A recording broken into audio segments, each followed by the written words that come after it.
We are standing outside Jamestown, 1607. Charlotte's here with me. We're gonna walk the fort, we're gonna see the ships, we're gonna learn some things, we're gonna teach people some things, and we're gonna make some things up. Join us, because Charlotte loves it when I say join us. Yeah. Please stand clear of the doors. Por favor, manténganse alejado de las puertas.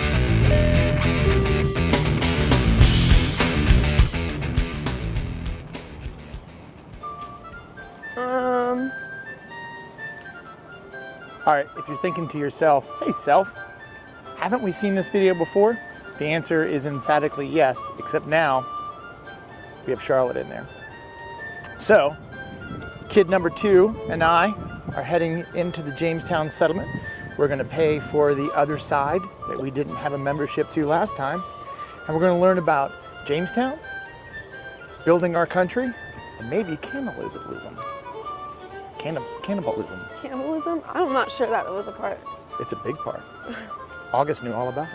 He's lying, bro. I don't know. I got a private tour last time I was here. Private tour, VIP. All right, Charlotte, what are you looking most forward to see here? I Wow. don't know. Speechless. Maybe you should pound that Red Bull. So it was $36 to get in. We're only gonna get about an hour of the outdoor stuff, and then I think the inside's open till 5. So we'll get our money's worth, and so will you. But I think we should go to the outdoor stuff first and see how that works out. Look, here's a map.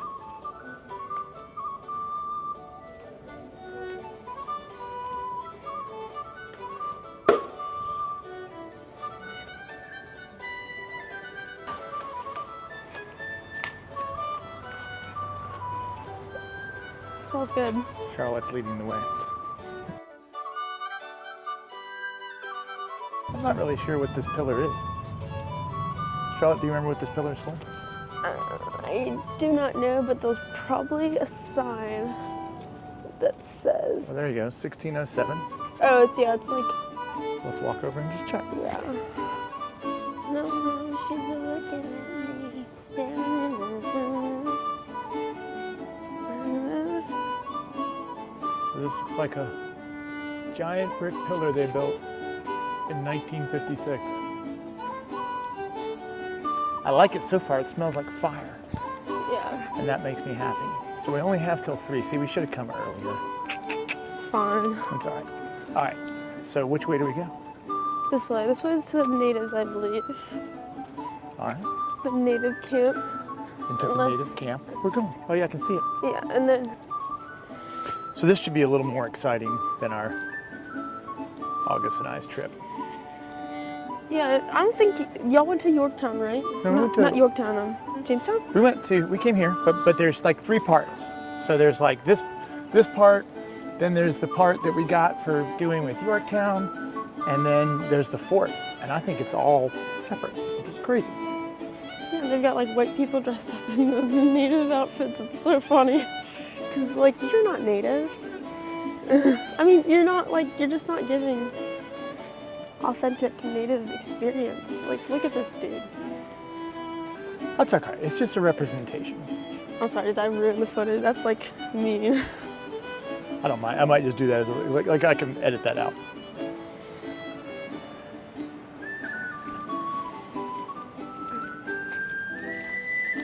I'd like to take some of that firewood home with us.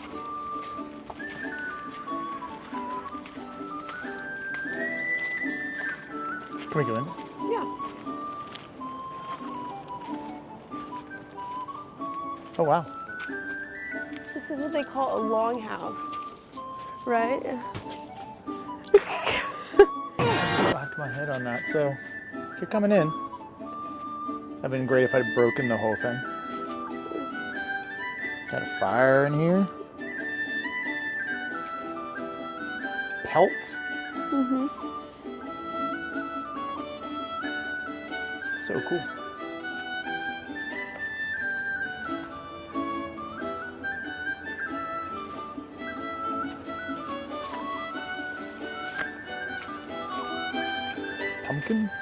Nothing in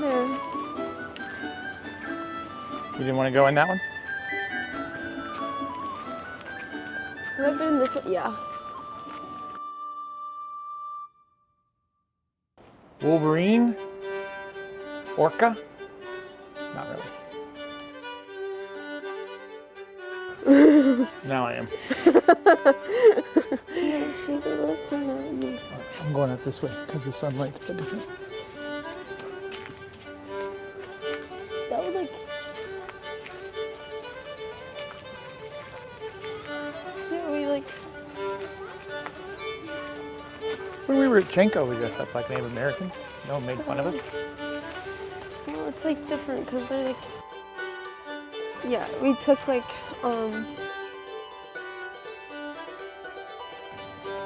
What are you doing? What are you doing? You're supposed to like scrape. See, there's like fur on the ground, and you like scrape the pelt off. Huh. And that's how they do it. Like to make leather? I think so.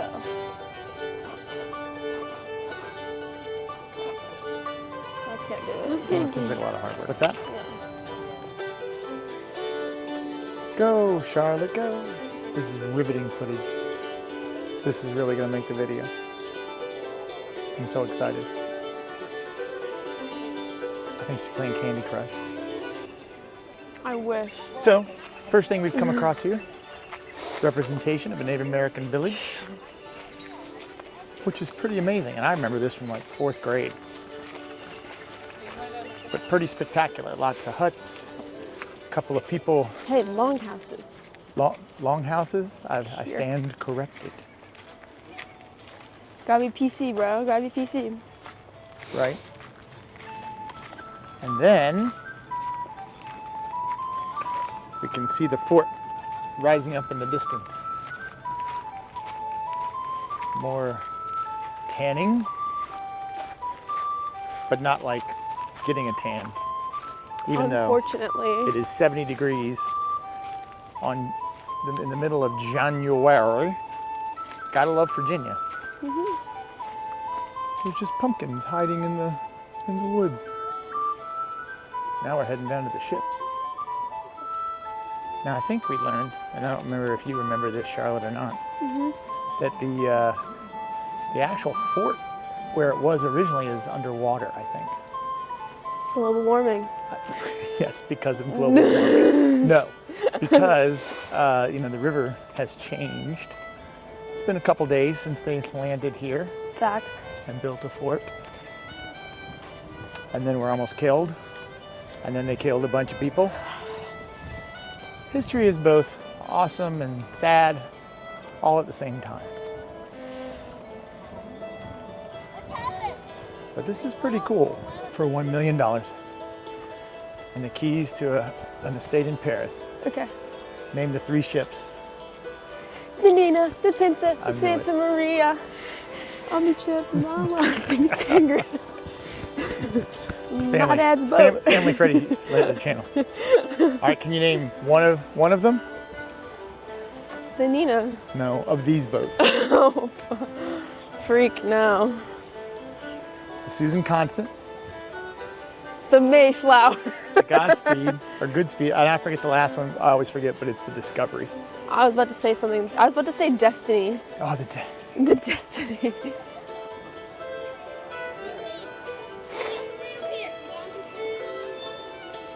Scallywag elbow. Yeah, that's pretty cool.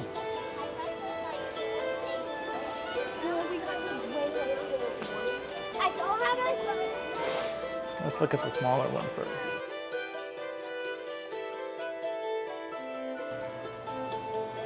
This one's closed.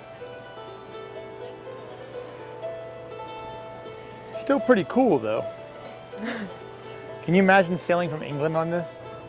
And so this one's the Discovery, which is the one I always forget. And I bet that's the Susan Constant, but I don't know why. She a big I should girl. write it on the back of that ship.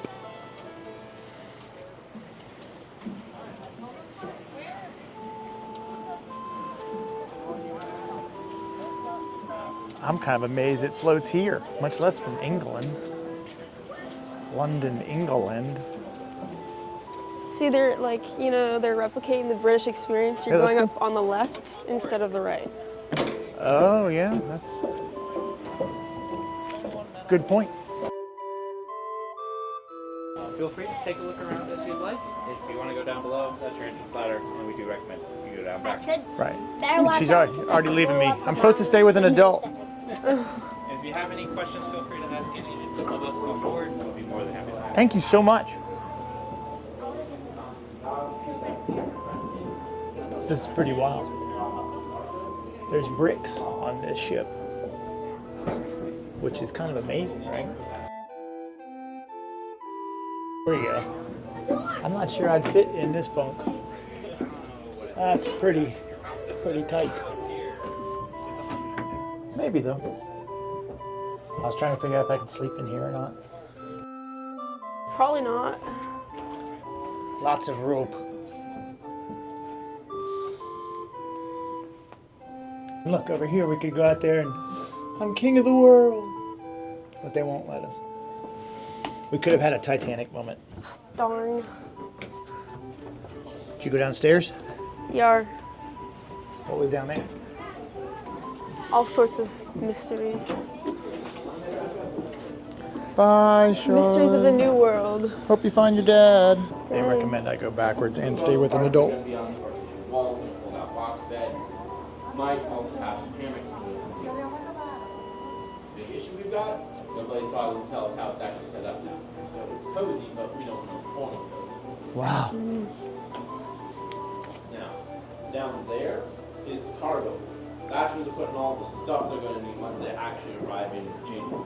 So you're looking at things like seeds for planting crops, tools, construction materials, weapons for self-defense, food for at least 6 months, trade goods, that sort of stuff. No people do it. They're all up here. Everyone on this floor, huh? All 54 of the passengers. So 54 people sleeping on this floor, and then another 17 upstairs, Dang. right? I can't even imagine. That's not turned in.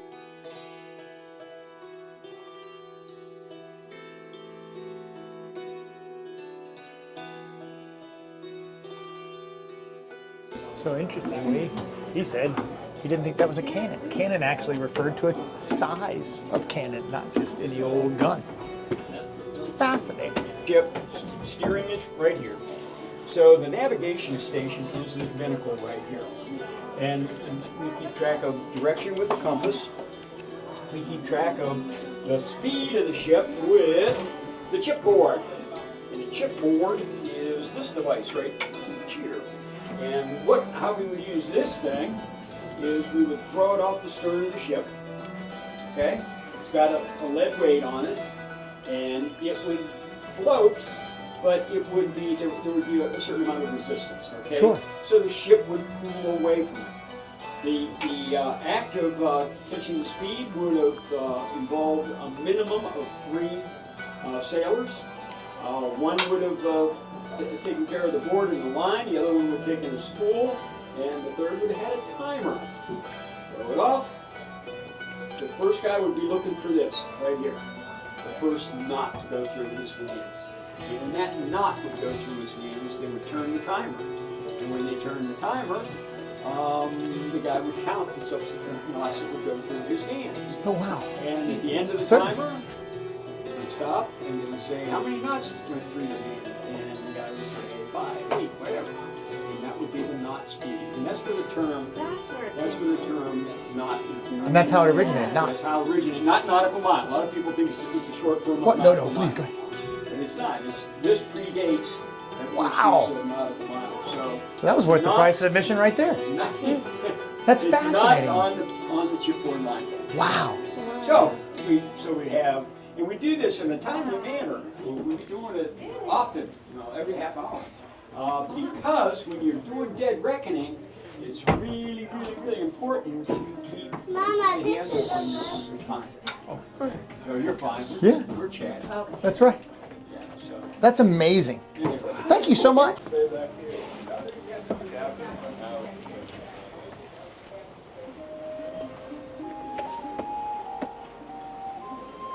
What do you think, Charlotte? I'm on the back of the world. I'm on the back of the world.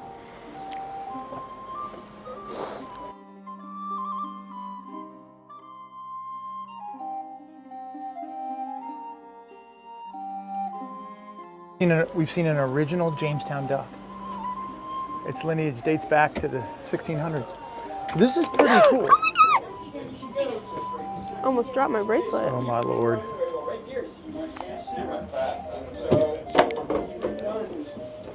First you would have to turn that way, and then when you cross center, Oh, I'm sorry to slide by. No, you're good. like that. And we'd all been hitting on those things. Pardon me. How many times I can You're whack good. my head. I didn't get up here. I don't want to. Since they wouldn't let me stand at the very bow of the ship, this is where I can go up and look like a superhero. And, I mean, you can't see it, but there's a bald eagle over there.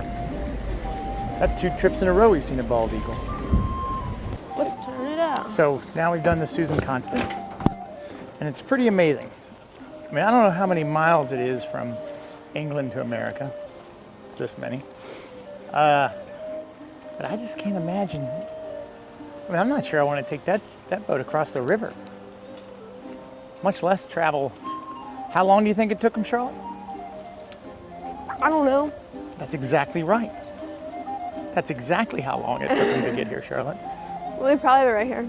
Susan Constant, in December of 1606, and then They got here. 4 months. Dang.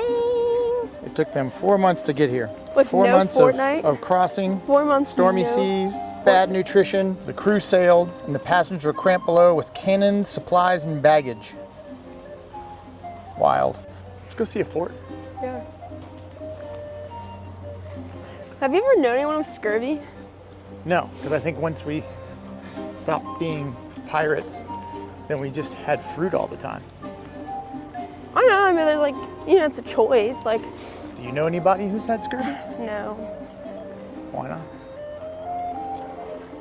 Why no Well, scurvy? you just I don't know. You had like a gold tooth at one point. Like, you seem like the kind of dude who knows someone with scurvy. Former career as a pirate because I had a gold tooth. And then they came at night and stole it from me while I was half asleep. and That's half what you get for engrossed. mouth breathing. You got a Mouth mew. breather. That's the problem. You get for not mewing. You're a viewer. All right, now we're in the fort. Oh my And there's a Colonial jazz. That firewood smells so good. I have a picture of me in 4th grade here. I don't know where it is. Where's With the a goat. Follow you? Charlotte seems to know a lot about Jamestown. August knew a lot about what went on here.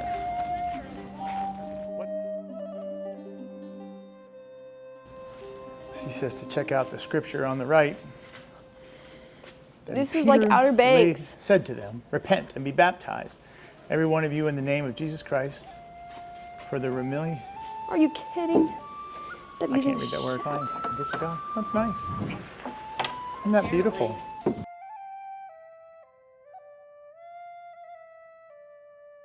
Speaking about this place, but wasn't really listening. It's fair. Deux et bon droit. That means 2 Monday droids, I think, or Facts. something along those lines. Deux et mon doigt. I don't know. Doigt is like right, and my right. Deux and my right. Charlotte's up on the pulpit. Hmm. In 1619, the Marriage. first General Assembly met in this church. It was the only building suitable and large enough for the legislative meeting of the governor, council, and 20 representatives, called burgesses. If she floats, she's a witch. If she dies, she's normal. Church is first. We've gotten our church out of the way. Let's see what's the rest of it. I can give you some facts about the house over right. there. Wait. Which one? Let me go. Let's go this way.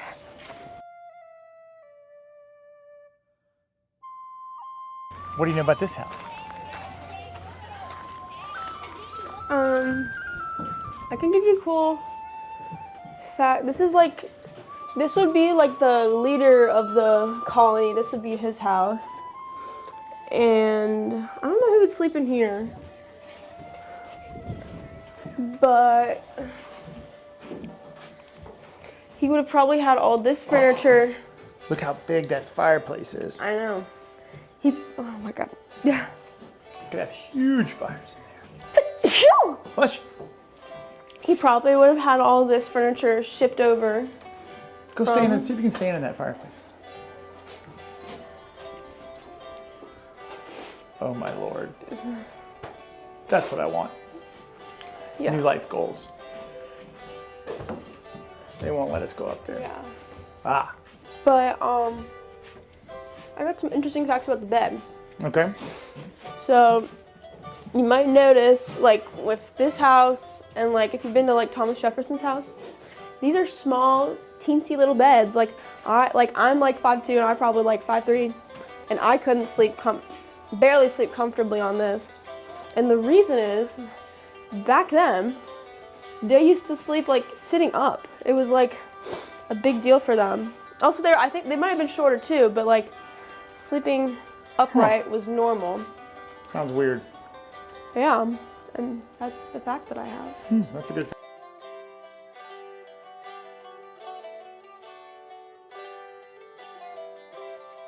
What you want to do? Maybe take you All shopping. right, what else we got? What's in this house over here? That might have been like storage for like spices. I can't remember. I cannot remember. Is that a blacksmith over there? How long ago did you come here? Right before summer. What? Recently? Yeah, With who? on a field trip for Maymester. Oh. All right. I didn't realize you were here that recently. Yeah. It's kind of cool. So I imagine at some point in time, maybe in the summer when it's busier, they have demonstrations here of blacksmithing, much like the glass blowing we saw in our other video. There's a stage over there.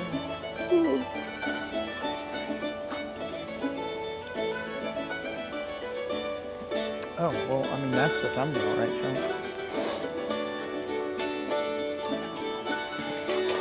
Oh. Oh.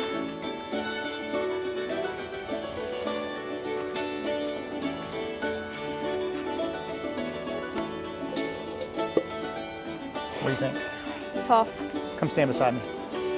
Come stand beside me. Stay real still and look important. Look at the chicken.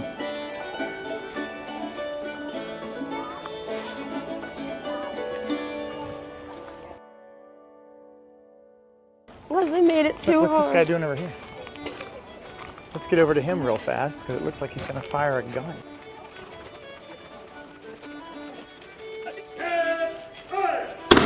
Whoa. Whew.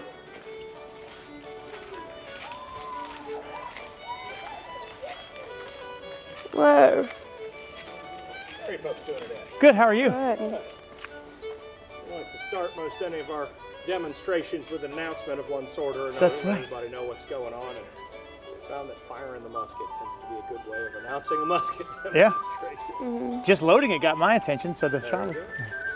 And what we've got here specifically is a matchlock musket. It's going to be the most common military firearm in use in this time period, and rapidly becomes the main weapon for the soldiers here at Jamestown. But it is important to note that just because it's the most common firearm does not mean it's the most common weapon. On the battlefields of Europe, firearms had replaced combat archery, but the musketeers are still being used in the same role. They're your support troops. They're there to soften the enemy lines up to make it easier for the cavalry and the pikemen and everybody else to break them and drive them from the battlefield. Which is one of several reasons why you'll still see so much armor in use in this time period, for instance, that sort of thing. But as the colonists established Jamestown, expecting to have to fight the Empire of Spain for control of the territory, they bring in all the same kind of stuff that they would need for a European conflict. As they have several really close calls with the Spanish, but end up fighting with Powhatan instead, they start tweaking the way they're doing things. And they find, for instance, tactically, they don't have any need for pikes and other polearms against the Powhatan. They find that with the Powhatan's skill at archery and other factors, they find the firearms to be their most advantageous weapons. And so what had been a support weapon rapidly becomes the primary arm here. You're going to have almost every one of their soldiers armed with a firearm, which is kind of a new idea by this time period. A force of nothing but musketeers would not necessarily be what you would want on a European battlefield, but it's what they found to be most effective here. And up against the Powhatan in particular, while the Powhatan have the numbers advantage, at least initially, and the home field advantage, there's also a serious skill disparity. Some of the men the Virginia Company brought here have prior military experience. Some of them are out of the upper classes and have been training for combat since they were 6 or 7 years old. Some of them are tradesmen and craftsmen and laborers who've come to build the colony and make money for the company and may have 0 prior military experience. They all have to help defend the colony. So basically what you've got is a mixed force of, some of your soldiers being experts and some being amateurs. There are no amateur Powhatan warriors. Every Powhatan warrior has been training to be a warrior since he was 5 or 6 years old. Over a decade of building strength and skill and physical conditioning to prepare him for that role. And so there's that kind of skill disparity between the two forces. And that's going to be one of the biggest advantages, while the weapon gives you twice the effective range as compared to the Powhatan bow, which is nothing to sneeze at. When you're up against somebody who's good enough to plug an arrow into a bird as it flies through the air. Being able to hit him before he can get close enough to hit you is a useful advantage. Knockdown power, this is delivering exponentially higher amounts of energy to the target than any kind of arrow can. Those are useful advantages, but ease of use is going to be the most important. I don't need years. I don't need months. I need a couple of weeks to get you up to speed with this thing. Wow. I don't need any kind of serious physical condition. Can you manage as much as 15 pounds? Then you're good to go. If not, you're not going to make much of a soldier anyway. Right. You don't need, He-Men like you kind of do for heavy poundage bows. You don't need anywhere near the level of skill, and not to say that there is no skill involved in operating a firearm, but it's a substantially lower threshold than it takes to be good with archery. The bow is not what makes the bow effective. The archery is what makes the bow effective. Science and physics is what makes the firearm effective, and you just have to be good enough with it to allow the science and physics to do their job. Ease of use. So you can take all of those tradesmen and craftsmen and laborers and make almost all of them into reasonably proficient musketeers in a hurry. And so that's going to be one of the biggest reasons why they become so reliant on these weapons. And, to talk about the effectiveness, the ease of use, we'll just go ahead and use it again here. In terms of the science of what makes a firearm work, the matchlocks are arguably at their most basic in terms of firearms that are actually practical enough to see large-scale combat use. There's earlier examples of gunpowder weapons that are even more basic than this, but they're limited in their effectiveness. So this is the first time that a firearm really becomes effective enough to be applicable in large volumes. And basically all you're going to do to start with is prime the pan. Leave a little bit of gunpowder in the pan there. The priming flask will be used to fill the pan. Close the pan cover so the powder stays put. And make sure there's no excess powder outside the pan. Cause it to go off before you want it. Right. Cast it about. Each one of these little wooden bottles called chargers is going to carry just enough gunpowder to propel one bullet measured out ahead of time, so you don't have to stop and measure in the middle of a fight. Just pop the top off and empty that powder right on down the barrel. The bullets themselves will be carried in the pouch down here in the hip. And what this weapon would normally fire would be about 1/12 of a pound of lead, which as far as bullets go is a pretty hefty bullet. Yeah. With the length of the barrel, you've got enough time for enough gunpowder to burn and build pressure that you're going pretty quick as far as a black powder smooth bore goes. I mean, neighborhood of the speed of sound. There's a lot of variables that can impact it to be just under, just over, right about the speed of sound. But you get that kind of mass moving at that kind of velocity, just a tremendous amount of destructive potential, which is why we won't be using one in a modern museum demonstration. That's good. We today are going to be using a paper ball instead, a little bit safer, in the middle of a museum, and that's going to go right on top of the gunpowder. The scouring stick will then be used to push that projectile and seat it tightly against the gunpowder. A trained musketeer is expected, the training expectations at that time is that you should be able to go through the process of getting it loaded and fire an aimed shot. They're emphasizing marksmanship. They want you to hit something in under a minute. Now, realistically, with practice, being able to load and fire twice in a minute is not hard to achieve. What's the range? Effective range is going to be about 100 yards. Okay. Up to a football field away, that musketeer is expected to be able to pretty consistently hit who he was intending to hit weapon's not going to be what we think of as precise at that distance. I don't know what part of you I'm going to hit, but it doesn't much matter when you're getting hit with a round that's capable of dropping a horse. Yeah, and that's so cool. Like, I'm fascinated by that. Let's walk through this one. Yeah. Like, what a great job. Like, why doesn't that job pay $100,000 a year? So you could do that as a career and just make people happy. Oh, look, I think that's tobacco. It's my Nikki. Drying in the roof. And those are barrels full of, The vape potential right now is crazy. it's full of Edgar Allan Poe's victims. And the cask, not the other. All right, did we hit all these buildings? All the important ones, the rest are kind of... What's this one? This one's got some people talking. And see the last one, then we'll Boogie down. boogie down. Armor piled on the floor, which meant the men who were on reserve or ready to move out at a moment's notice had to pick their way across the floor, stubbing their toes on discarded pieces of armor. We're not going to have that again, are we? And thus everyone hangs their armor neatly on the wall. Same thing with a musket, goes in the rack.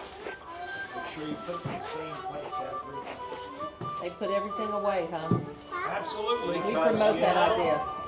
The military assumes that you are going to be, they assume that you are a fully functional adult. They run you, hey soldier, get your armor on backwards. Is it backwards?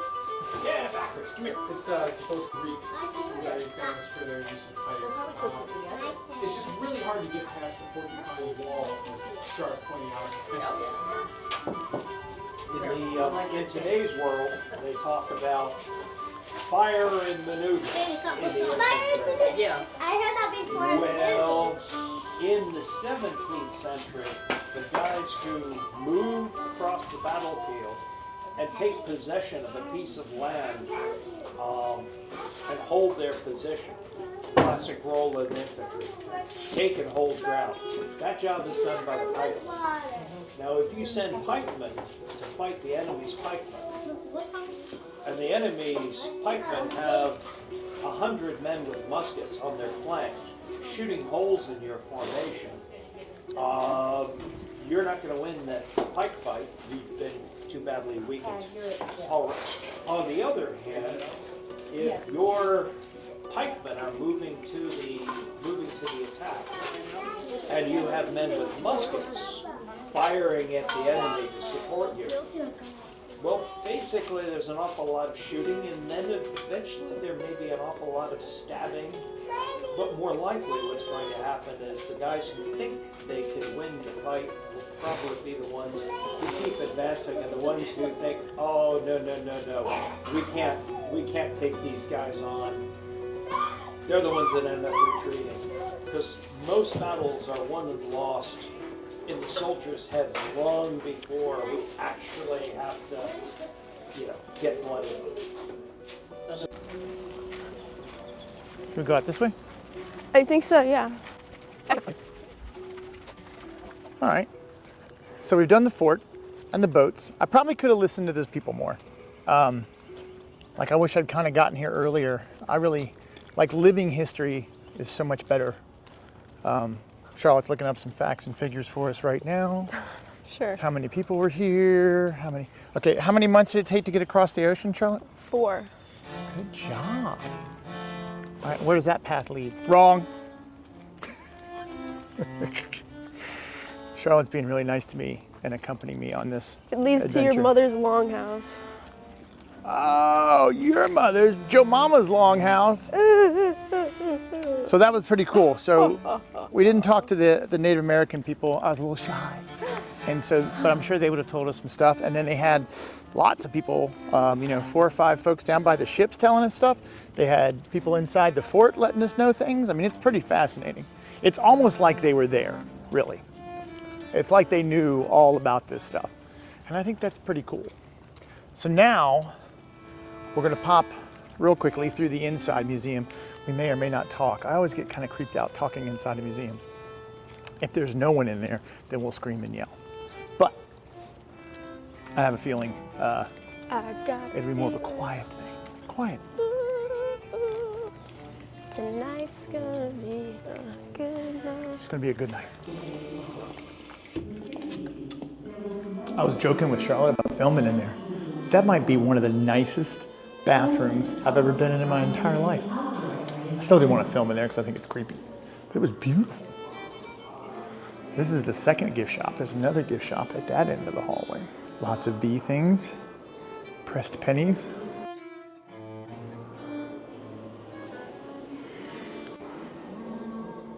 And there you go.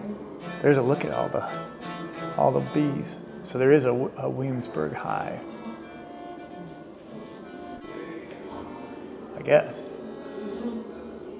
Let's see. I can't tell. I can't tell if the hive is here or where it is.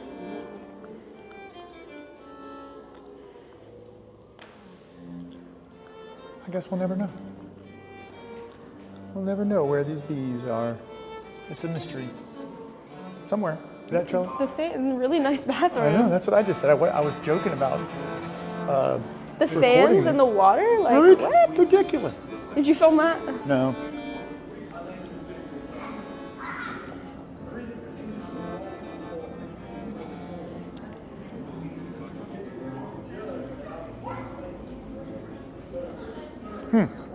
After the capital of Jamestown was moved, it kind of died off and was left nothing but a church, a courthouse, and 3 or 4 brick houses. I feel like maybe Williamsburg might have taken over. Moving up in the world, Sean. Yes, sir. What's going on in here? I don't know, but I feel like I'm buzzing. There's that tiny bed so you can sit up and sleep. Oh dear.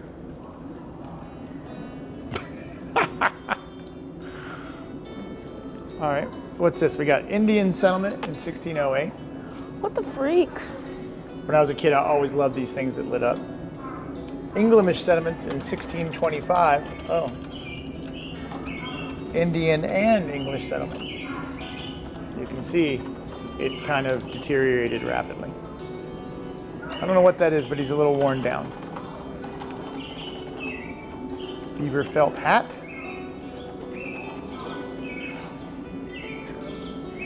Some cotton. Pelts and bones. What's this over here? Come inside.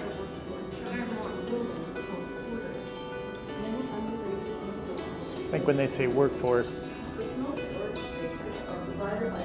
talking about slaves.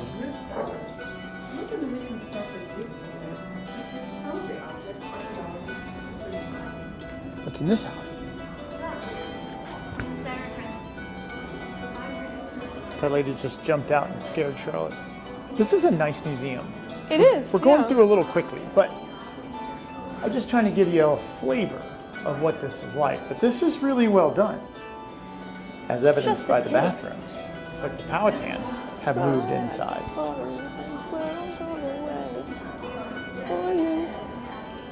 This museum could use a little more black eyed peas. Everyone needs more black eyed peas. Can you meet me halfway?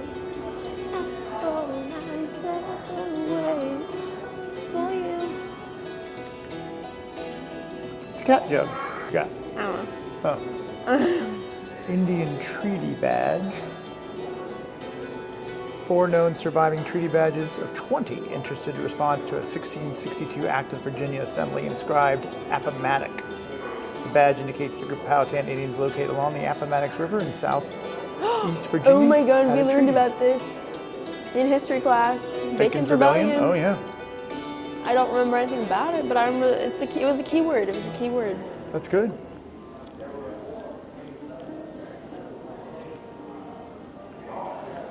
Rebellion, fear, oppression, flames, civil war erupts in a clash between social classes.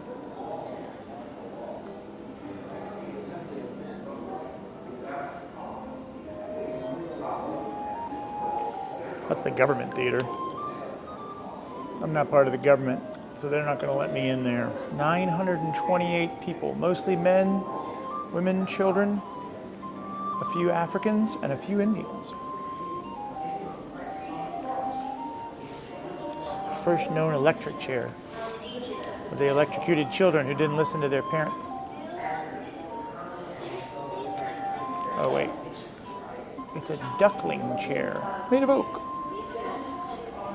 This chair, oftentimes many brabbling women often slander and scandalize their neighbors, for which their poor husbands are often brought into chargeable and vexation suites and cast in great damages. After judgment passed for the damages, the women shall be punished by ducking.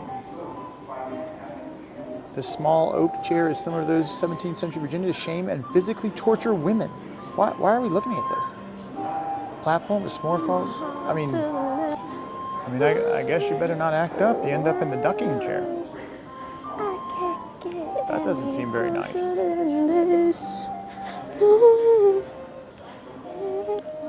Women in early Virginia? I don't think I want to know any more about that, I'm afraid, after the ducking chair. That was a torture chair for women who got a little mouthy over there. Yeah.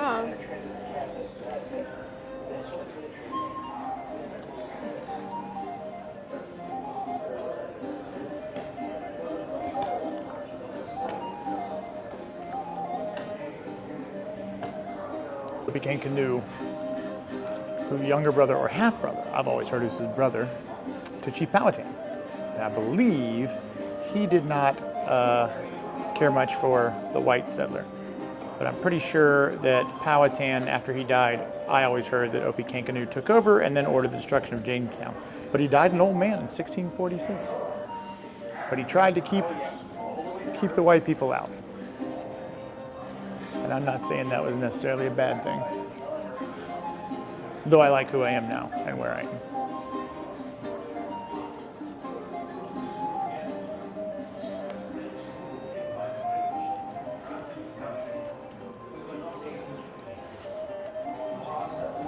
By 1580, Powhatan had inherited 6 small tribes in the James and York Rivers. For 25 years, he had used intimidation and military conquest to win control of the majority of Indians in eastern Virginia. Extended from the Chesapeake Bay to the falls of the James, York, and Rappahannock. So it seems like he was up by Richmond, which is pretty good. That's a lot of area to cover. Yeah, I mean, you could really spend the better part of a day here looking and reading all these things. You know, this is really just a sampling of what's here, and then each room has probably, I don't know, 10 minutes, right? To read about what's going on, get to walk into a ship. Everybody likes to do that. We did that in Yorktown. Everywhere we go, there's a ship to walk into. Pirate's treasure.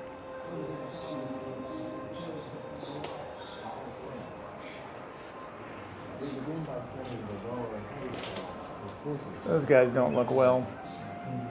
I don't think they're having a good time. Charlotte, these folks are unhappy. And there's one of your tiny sitting up beds. Yeah. You want to get in there? No. Take a nap?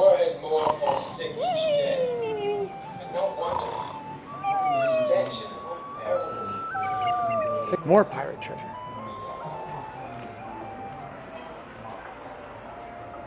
Loading the cannons up. Oh, look. Just a quaint little New England street. More tiny beds.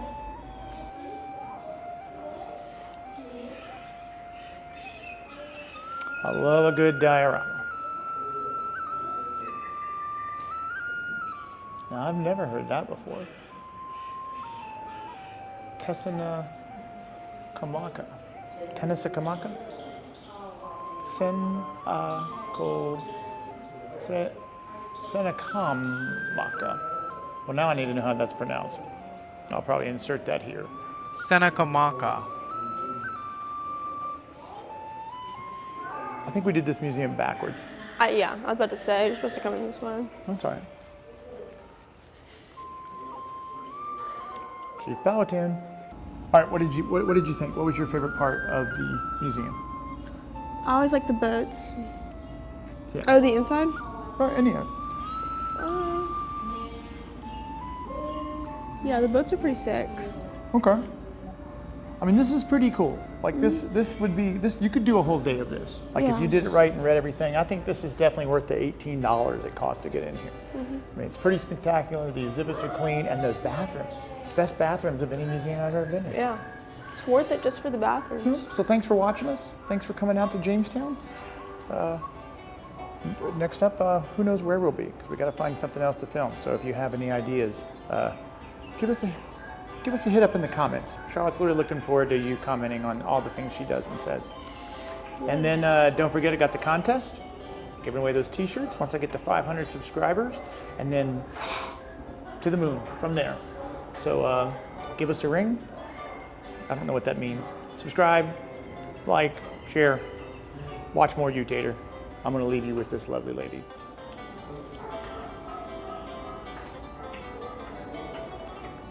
Word.